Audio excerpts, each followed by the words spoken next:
దేవునికి స్తోత్రాలు. మన ప్రభువును ప్రియరక్షకుడునైన యేసయ్య ఉన్నత నామములో ఈ మహోన్నతుని స్వరము అనేటువంటి కార్యక్రమాన్ని వీక్షిస్తున్నటువంటి మీ అందరికీ ప్రభు అయిన యేసుక్రీస్తు నామములో హృదయపూర్వక వందనాలు తెలియజేస్తా ఉన్నాను. ప్రియులారా, వాక్యానికి ముందు మనం ప్రార్థన చేసుకుందాం. ప్రియమైన తండ్రి, పరిశుద్ధుడా, గొప్ప దేవా, నీకు వందనాలు, స్తోత్రాలు. ఈ మహోన్నతుని స్వరము అనేటువంటి కార్యక్రమానికి మరొకసారి ప్రభువా మమ్మల్ని అందరినీ కూడా నడిపిస్తున్నందుకు స్తుతిస్తున్నాను. కార్యక్రమాన్ని వీక్షిస్తున్నటువంటి బిడ్డలందరినీ కూడా మీరు బలపరచండి. రోగులైన వారు ఉంటే స్వస్థపరచండి. కృంగిన వారు ఉంటే లేవనెత్తమని ప్రార్థన చేస్తున్నా. ఈ వాక్యము ద్వారా మాతో మాట్లాడి నీ వెలుగులోనికి మా హృదయాలను నడిపించండి, మా జీవితాలు నడిపించండి. వాక్యం అందిస్తున్నట్టు నీ సేవకు నన్ను బలపరచు, కృపలో వాడుకో.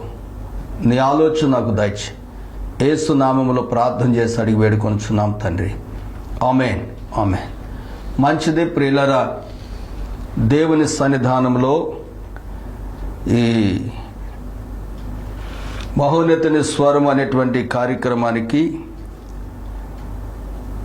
దేవుని వాక్యాన్ని అందించడానికి దేవుడు మాకిచ్చినటువంటి ఈ కృపను బట్టి మేము దేవుని ఎంతో స్తుతిస్తున్నాం. CGFM మినిస్ట్రీ తరపున, మా కుటుంబం తరపున మేము దేవునికి ఎంతో రుణస్థులమైనామని తెలియజేస్తున్నాం. పరిశుద్ధ గ్రంథంలో నుండి ఈరోజు ఒక వాక్యాన్ని మనము చదువుకుందాం. యోహాను సువార్త 5వ అధ్యాయము 2వ వచనం నుండి కొన్ని వచనాలు చదువుతున్నాను. యెరూషలేములో గొర్రెల ద్వారము దగ్గర హెబ్రీ భాషలో బెతస్దా అనబడిన ఒక కోనేరు కలదు. దానికి 5 మండపములు కలవు. ఆయా సమయములకు దేవదూత కోనేటిలో దిగి నీళ్లు కదిలించుట కలదు. నీరు కదిలించబడిన పిమ్మట మొదట ఎవడు దిగునో వాడు ఎట్టి వ్యాధిగ్రస్తుడైనో బాగుపడును. గనుక ఆ మండపములో రోగులు, గుడ్డివారు, కుంటివారు, ఊచ కాలు చేతులు గలవారు గుంపులు గుంపులుగా పడి ఉండిరి. అక్కడ 38 ఏండ్ల నుండి వ్యాధి గల ఒక మనుషుడుండెను. యేసు వాడు పడి ఉండుట చూచి వాడప్పటికి బహుకాలము నుండి ఆ స్థితిలో నున్నాడని ఎరిగి, స్వస్థపడగోరుచున్నావా అని వాని నడుగుగా, ఆ రోగి, అయ్యా, నీళ్లు కదిలించబడినప్పుడు నన్ను కోనేటిలోనికి దించుటకు నాకు ఎవడనూ లేడు గనుక నేను వచ్చినంతలో మరియొకడు నాకంటే ముందుగా దిగునని అతనికి ఉత్తరమిచ్చెను. దేవుని పిల్లలారా, చదివినటువంటి వాక్య భాగంలో ఎన్నోసార్లు మనము ఈ లేఖనాన్ని చదివి ఉంటాం, వినుంటాం కూడాను. అయినప్పటికీ మరొకసారి పరిశుద్ధాత్మ సహాయం చేత ఈ వాక్యాన్ని మనము ధ్యానించినప్పుడు మరొక కోణములో దేవుడు మనతో మాట్లాడతాడు. కాబట్టి దేవుని వాక్యం ఎప్పుడు కూడా మనము రెండంచులు గల ఖడ్గంగా చూడాలి.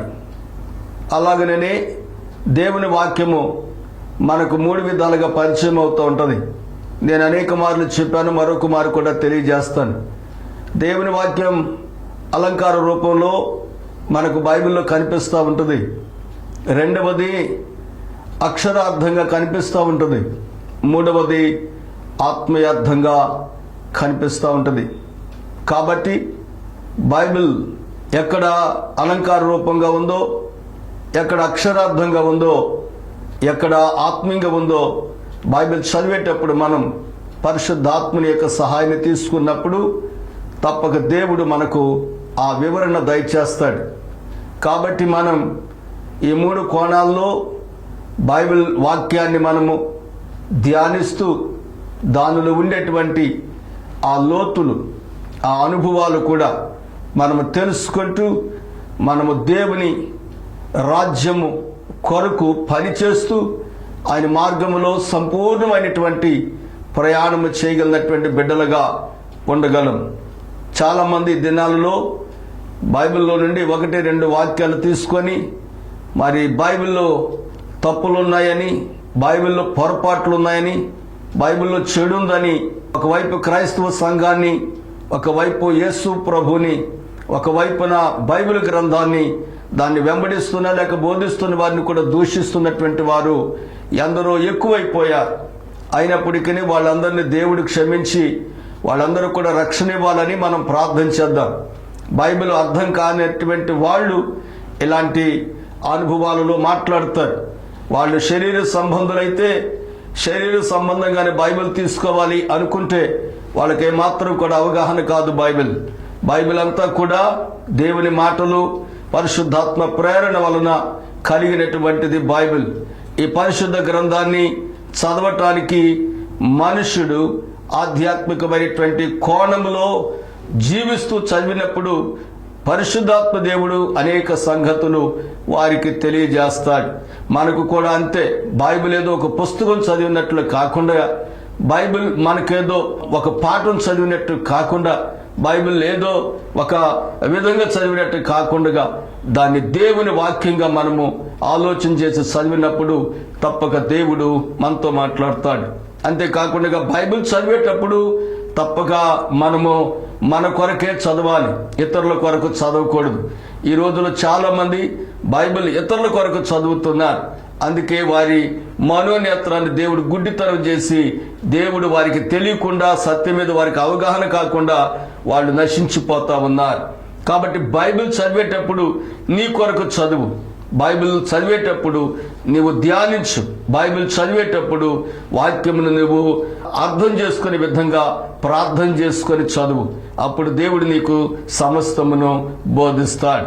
కాబట్టి చదివినటువంటి వాక్య భాగములో మనము 38 ఏండ్ల నుండి బెతెస్దా కోనేరు దగ్గర పడి ఉన్నటువంటి రోగులలో ఒకడైనటువంటి ఈ ఒక వ్యక్తి గురించి దేవుడు మాట్లాడుతూ వస్తూ ఉన్నాడు. ఆ వ్యక్తి పేరైతే ఇక్కడ వ్రాయబడలేదు, కానీ అతడు 38 ఏండ్ల నుండి ఆ బెతెస్దా కోనేరు దగ్గర అతను పడి ఉన్నాడు అంటాడు. అతడు బహుకాలం నుండి పడి ఉండుట యేసయ్య చూసి వాని దగ్గరకు వచ్చి, నువ్వు స్వస్థత పొందు అని చెప్పలేదు, కానీ స్వస్థత పొందగోరుచున్నావా అని అడుగుతాడు. అప్పుడు ఆ వ్యక్తి చెప్పిన సమాధానం ఏంటంటే, నేను దేవదూత వచ్చి నీళ్లు కదిపినప్పుడు నేను వెళ్ళి పడినంతలో మరొకరు పడిపోతున్నారు అని చెప్పని ఒక మాట చెబుతాడు. రెండవ మాట ఏంటంటే, నాకెవరూ సహాయం చేయట్లేదు అనేటువంటి ఇంకొక మాట కూడా అతడు వాడినట్లుగా చూస్తాను. దేవుని పిల్లలారా, ఈ సందర్భాన్ని మనము ఎలా ధ్యానం చేయాలి అంటే, 2 కోణాల్లో మనం ధ్యానం చేస్తే మనము ఆధ్యాత్మికంగాను అటు బాహ్యపరం కూడా ఎంతో మేలు పొందుతామని పరిశుద్ధాత్మ దేవుడు మనతో మాట్లాడుతున్నాడు. సో అక్కడ ఏంటి ఇందులో మనం ధ్యానించవలసినటువంటి భాగాలంటే, ఒకటేమో బాహ్యపరమైనటువంటి కార్యము కొరకు అని, రెండవది ఆత్మ సంబంధమైన కార్యము కొరకని మనము దీన్ని 2 భాగాలుగా చూసినప్పుడు మనము ఇందులో ఆధ్యాత్మికమైనటువంటి దీవెనలు స్పష్టంగా పొందగలమని సేవకునిగా నేను తెలియజేస్తున్నాను. మొదటిది ఏంటంటే బాహ్యపరమైనటువంటిది. ఏంటి బాహ్యపరమైనటువంటిది అంటే, అతడు బాహ్యపరముగా రోగి ఉన్నాడు. బాహ్యపరమైన స్వస్థత కొరకు అతడు ఎదురు చూస్తున్నాడు. దాని కొరకే అతడు ఆ కోనేరు దగ్గరకు, బెతెస్దా కోనేరు దగ్గరకు వచ్చాడు. అక్కడ అతడితో పాటుగా చాలా మంది రోగులు స్వస్థత పొందటానికి వచ్చారు. వచ్చినటువంటి రోగులందరూ కూడా ఏం చేస్తున్నారు అంటే, వాళ్ళందరూ కూడా దూత వచ్చి నీళ్లు కదిలించినప్పుడు వాళ్ళు దానిలో పడిపోతున్నారు, దానిలో దూకుతున్నారు. దాని నీళ్లను వాళ్ళు ఒక శరీరాన్ని తడుపుకోవడానికి తొందరపడుతూ ఉన్నారు. ఇప్పుడు ఎవరైతే ముందు వెళ్తున్నారో వాళ్ళు స్వస్థత పొందుతున్నారు. వెనకాల వెళ్ళిన వారికి స్వస్థత ఆగిపోతుంది. మరలా దేవదూత రావాలి, మరలా కదపాలి.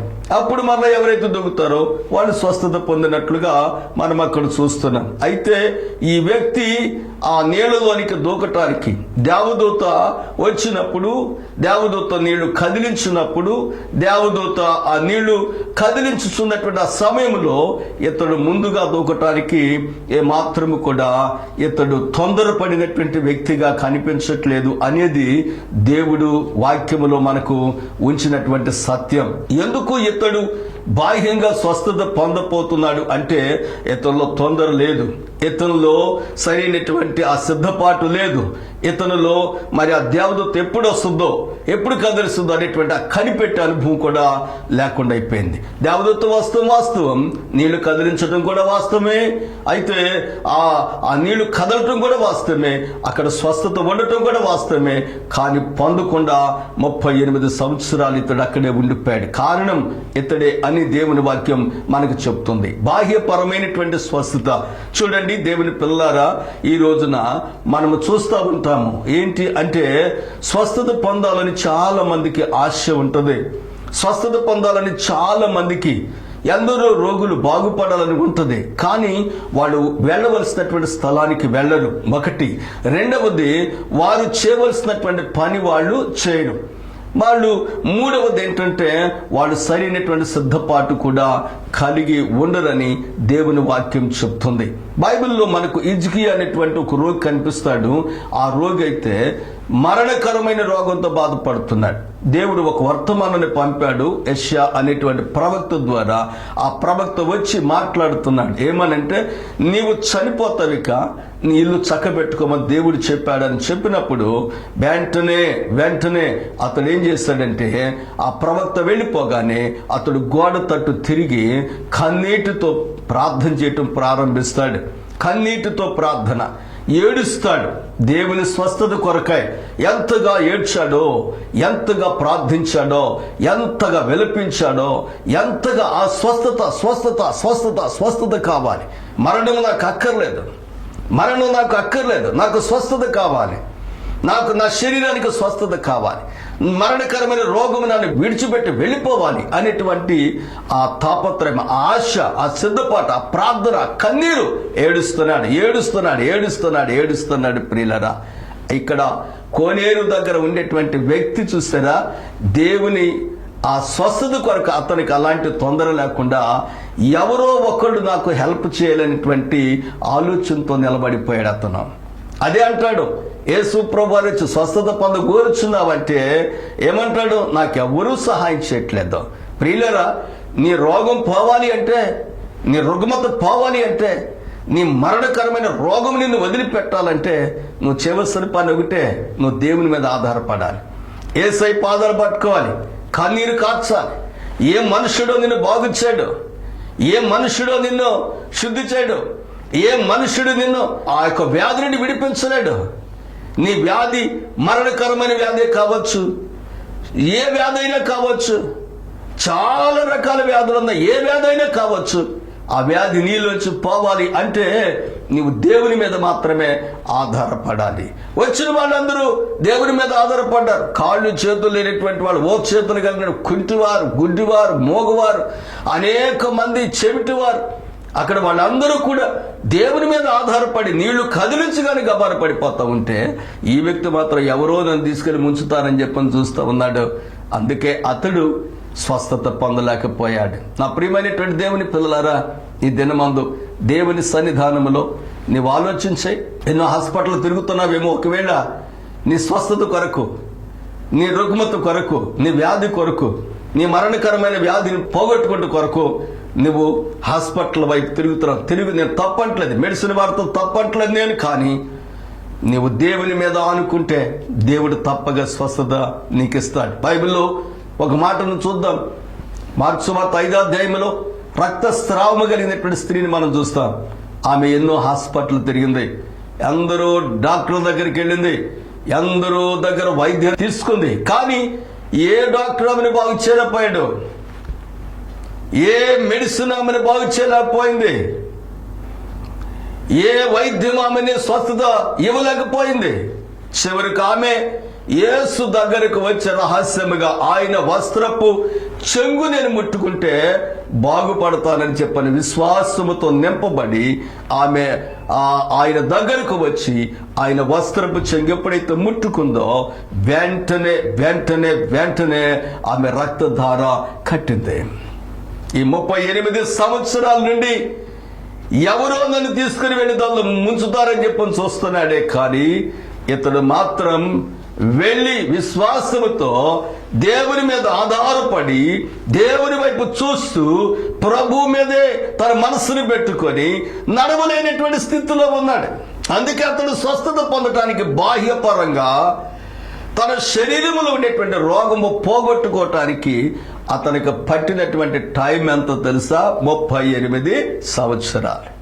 ఈ రోజున ఏ వ్యాధి నీలో ఉందో, ఏ కీడు నీలో ఉందో, ఏ మరణకర వ్యాధి ఉందో, నీ వ్యాధి బాహ్యపరమైన, నీ ఇంటిలో ఏ రోగం ఉందో, నీ ఒంటిలో ఏ రోగం ఉందో, నీ బిడ్డలో ఏ బలహీనత ఉందో, అదంతా తొలగిపోవాలంటే నువ్వు దేవుని మీద ఆధారపడాలని దైవజనునిగా దేవుని వాక్యాన్ని బట్టి మీకు తెలియజేస్తా ఉన్నాను. రెండవ విషయానికి వస్తే ఆధ్యాత్మికమైనటువంటి కోణం. చూడండి, ఆధ్యాత్మికమైనటువంటి కోణం. ఆధ్యాత్మికంగా దేవుడు స్వస్థత ఇవ్వాలని కోరుతున్నాడు. ఆధ్యాత్మిక స్వస్థత అంటే ఏంటి అంటే నీ ఆత్మకు స్వస్థత ఇవ్వాలని కోరుతున్నాడు. నీ ఆత్మ అనేకమైన పాపములతో, అనేకమైనటువంటి శాపాలతో, అనేకమైనటువంటి అపరాధాలతో నింపబడి నీ ఆత్మ కూడా రోగిగా మారిపోయింది, బలహీనమైపోయింది, దేవుని యొక్క స్పర్శ అనుభవించలేని స్థితిలో ఉంది. నరకము అనేటువంటి రెండవ మరణంలోనికి వెళ్ళటానికి సిద్ధంగా ఉంది. కాబట్టి ఆ స్థితి నుండి విడిపించడానికి దేవుడు ఇష్టపడుతున్నాడు. అన్నిటినీ దేవుడు సమకూరుస్తున్నాడు, సిద్ధపాటు కలిగిస్తున్నాడు, సిద్ధపరుస్తున్నాడు దేవుడు. కానీ నీవు మాత్రం దానిని పొందుకోకుండా దేవుని పిల్లరా ఇంకా నిర్లక్ష్యంగానే ఉన్నావు. నువ్వు ఆధ్యాత్మికంగా స్వస్థత పొందటానికి దేవుని మందిరము అనేటువంటి కోనేరును దేవుడు నీకు ఇచ్చాడు. నీళ్లు కదిలించే దేవదూతలకు బదులుగా దైవజనులను దేవుడిచ్చాడు, పరిశుద్ధులను దేవుడిచ్చాడు, యాజకులను దేవుడిచ్చాడు, అపోస్తులను దేవుడిచ్చాడు, కాపురులను దేవుడిచ్చాడు, ఉపదేశకులను దేవుడిచ్చాడు. కానీ నువ్వు వెళ్ళి ఆ మందిరంలో ఆధ్యాత్మికమైనటువంటి స్వస్థత పొందలేకపోతున్నా. ఆధ్యాత్మిక స్వస్థత అంటే దాని అర్థం ఏంటంటే రక్షణ, లేదంటే పాప క్షమాపణ. నీ ఆత్మకు స్వస్థత లేదు అని దేవుని వాక్యం చెప్తా ఉంది. నీ ఆత్మ రోగిగా ఉందో దేవుని వాక్యం చెప్తుంది. కాబట్టి దేవుని పిల్లలారా, నీవు దేవుని మందిరములోనే ఉంటావు, ఎంతో కాలముగా విశ్వాసిగానే ఉంటావు, ఎంతో కాలముగా దేవుని వాక్యాన్ని చదువుతున్నావు, ఎంతో కాలముగా పాటలు పాడుతున్నావు, ఎంతో కాలముగా దేవుని వెంబడిస్తుందని చెప్తున్నావు. మరి నీవు రక్షణ ఎందుకు పొందలేదు? రక్షణ అంటే అర్థం ఏంటి? చాలా మంది చాలా రకాలుగా మాట్లాడుతూ వస్తున్నారు. సో బైబిల్ చెప్పే రక్షణ ఏంటంటే మొట్టమొదటిగా నీవు మారు మనసు పొందాలి. మారు మనసు పొందాలి. నువ్వు పాపి అని గుర్తెరిగి నీ పాపములన్నీ దేవుని దగ్గర, యేసయ్య దగ్గర ఒప్పుకోవాలి. పాపములు కప్పుకోకూడదు, పాపములు ఒప్పుకోవాలి. నువ్వు మారు మనసు పొందాలి. ఎప్పుడు లోకం వైపు, పాపం వైపు, శాపం వైపు, అపరాధం వైపు నేను చూడ ప్రభువా, నా బ్రతుకును మార్చయ్యి అని చెప్పని నువ్వు మారు మనసు పొందాలి. నీ మనసును మార్చుకోవాలి, నీ చూపును మార్చుకోవాలి, నీ క్రియలు మార్చుకోవాలి, నీ హృదయాన్ని మార్చుకోవాలి, నీ బ్రతుకుని దిద్దుకోవాలి. పూర్తిగా నీవు మారు మనసు పొందాక దైవజనుల దగ్గర బాప్తిసం పొందాలి. బాప్తిసం తీసుకోవాలి. బాప్తిసంలో కూడా ముంచుడు బాప్తిసం తీసుకోవాలి. యేసు ప్రభు తీసుకున్నట్లుగా ముంచుడు బాప్తిసం తీసుకోవాలి. బాప్తిసం సంఘం ఎదుడు తీసుకోవాలి. బాప్తిసం దేవుని ఎదుడు తీసుకోవాలి. దేవుని వాక్యమును విని బాగా సిద్ధపడి మార్పు చెంది బాప్తిసం తీసుకోవాలి. చాలా మంది ఊరికే బాప్తిసం తీసుకుంటున్నారు, తెలియకుండా బాప్తిసం, మారు మనసు లేకుండా బాప్తిసం తీసుకునే వాళ్ళు కూడా ఉన్నారు. అలా కాకుండా మారు మనసు పొంది బాప్తిసం తీసుకోవాలి. మూడవది ఏంటంటే నిన్ను నీవు దేవునికి డెడికేట్ చేసుకోవాలి, సమర్పించుకోవాలి. నీ చెయ్యి, కాలు, నీ నోటి, మాట సమస్తం కూడా తల మొదలుకొని అరికాలు వరకు దేవునికి నిన్ను నీవు సమర్పించుకోవాలి. ఈ రోజుల్లో ఈ మారు మనసు కనపట్ల ఎక్కడ? నీవు దేవునికి అప్పగించుకోవాలి. ఇదిగో దేవా, నా జీవితం ఆపాదమస్తకు నీకు అంకితం అని చెప్పాలి దేవునితో. మూడో విషయం అది, నీవు దేవునికి అప్పగించుకోవాలి, సమర్పించుకోవాలి, దేవునితో ఒడంబడి చేసుకోవాలి, దేవునితో ఒక నిబంధన చేసుకోవాలి, దేవుని చేతిలో నువ్వు పెట్టుకోవాలి. మూడవది అది సమర్పణ. నాలుగవది ఏంటంటే సంఘములో నువ్వు చేర్చబడాలి. చాలా మంది బైబిల్ తీసుకొని ఈ సంఘం ఆ సంఘం ఆ సంఘం ఈ సంఘం తిరుగుతూ ఉన్నారు. చాలా మంది తిరుగుతున్నారు, అన్ని జనులు తిరుగుతున్నారు. వీళ్ళు కూడా ఎంత విచారం. నీవు ఒక సంఘంలో ఉండాలి. ఆ సంఘం వాక్యానుసారమైందై ఉండాలి.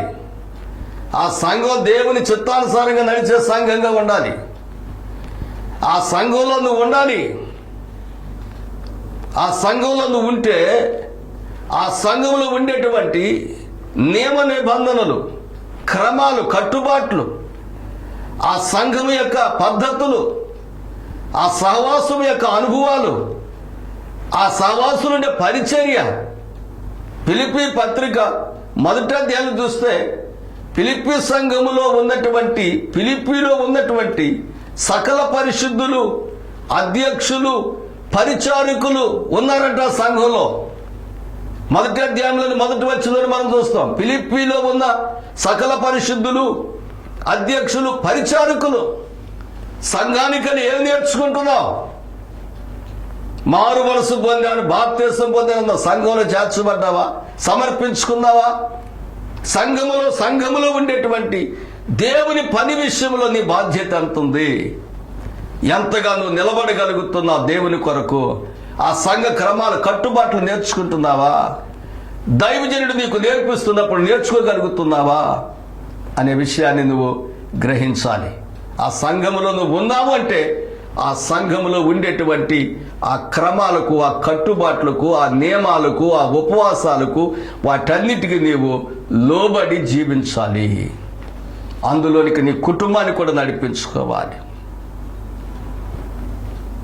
నాలుగవది అది. ఐదవది ఏంటంటే ప్రియులారా, ఆ సంఘములో ఉన్నటువంటి నీవు ప్రభువు కొరకు సాక్షిగా, నమ్మకమైన వ్యక్తిగా జీవించాలి. నమ్మకమైన వ్యక్తిగా, సాక్షిగా. ఎందుకు ఆ మాట చెప్తున్నాను సేవకుని కంటే? దేవుడే అన్నాడు, నిన్ను బట్టి నా నామము అన్యజనుల మధ్య దూషించబడుతుంది కదా. నిన్ను బట్టి నా నామము అన్యజనుల మధ్య దూషించబడుతుంది. కాబట్టి నువ్వు మంచి సాక్ష్యం కలిగి ఉండాలి. ఐదవది మంచి సాక్ష్యం.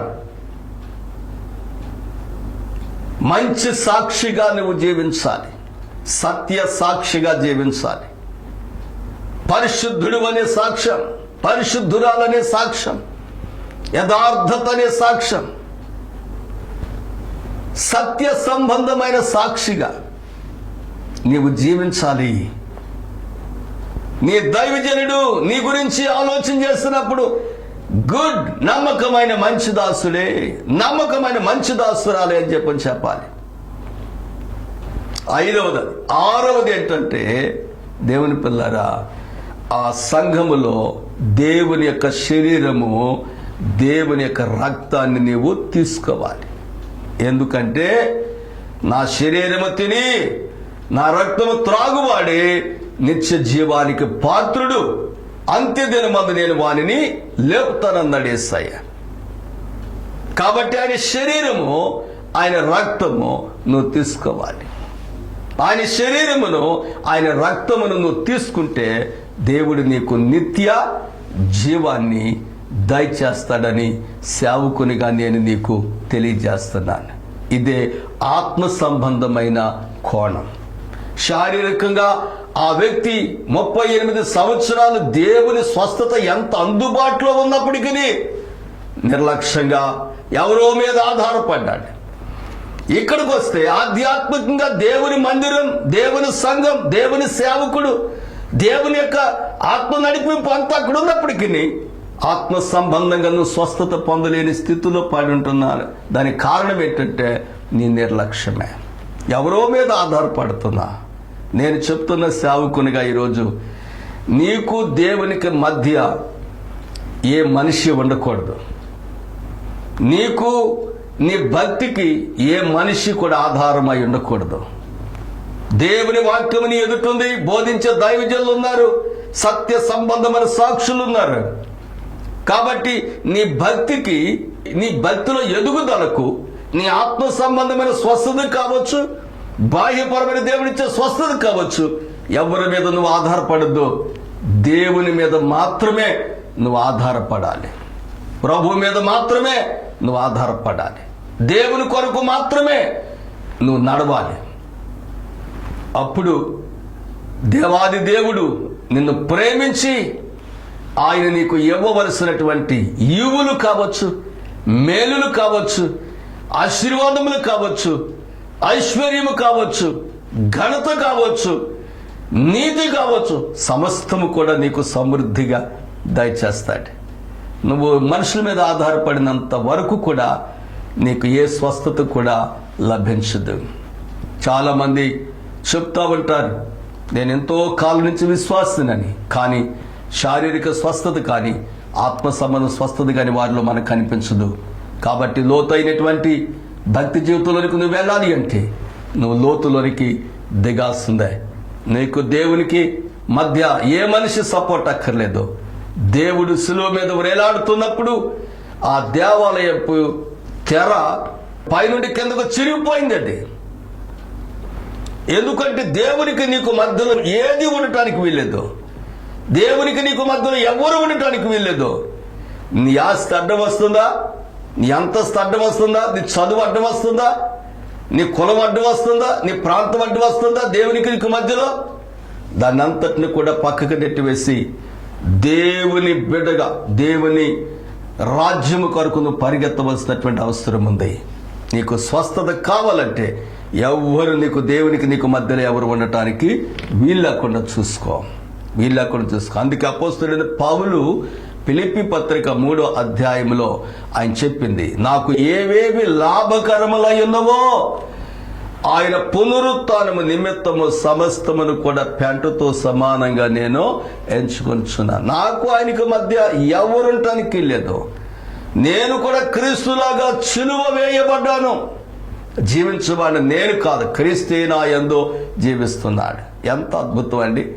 ఈనాడు సంఘాలు కానీ, దేవుని పిల్లల దేవుని దగ్గరికి వస్తున్నటువంటి వారు కానీ ఎవరైనా సరే ఎంత అనుభవాల్లోనికి వస్తే ఎంత ఆశీర్వాదం, దేవుని నామం ఎంత ఘనత, భారతదేశం అంతా రక్షించబడుతుంది, సంఘాలు జీవించబడతాయి, సేవకులందరూ బలపరచబడతారు, కుటుంబాలు బలపరచబడతాయి, బిడ్డలు దీవించబడతారు, దేవుని కృపావర్షం ఆ కుటుంబాల మీద కుమ్మరించబడుతుంది కదా.